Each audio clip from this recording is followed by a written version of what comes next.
خرافات ہیں یا صناعیات ہیں بلکہ وحدانیات تک ہے، تو ان میں کون جھوٹا ہے؟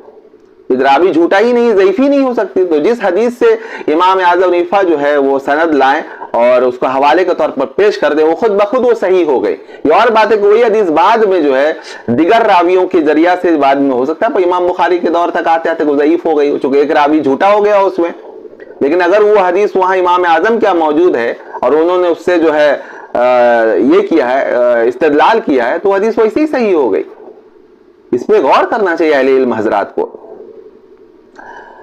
تو امام اعظم حنیفہ کا جو ہے وہ یہ ہے کہ لقاء اور سما بھی جو ہے وہ بعض صحابہ سے ثابت ہے، اس لیے وحدانیات پر جو ہے لوگ یہ نہ انگلی نہ اٹھائے کہ بھائی یہ تو کیسا ہو سکتا ہے کہ امام اعظم نہیں ہے، یہ ہے لقاء اور سما جو ہے وہ صحابہ سے وہ ثابت ہے۔ مختلف کتب کے ذریعے آپ اس کو پڑھیں تو معلوم ہو، جیسے کتاب کا یہاں پہ حوالہ ہے، مولانا محمد زکریا ساق الحدیث صاحب کی کتاب ہے اوجز المصالح، اس میں بھی جو ہے اس کو آپ تفصیل سے پڑھ لیں۔ متاخرین کی جو احادیث ہیں، جو کتب ہیں، وہ متقدمین کی کتب احادیث سے وہ افضل نہیں ہو سکتی ہیں، نہ اس پر اثر انداز ہو سکتی ہیں۔ علامہ ابن امیر الحاج نے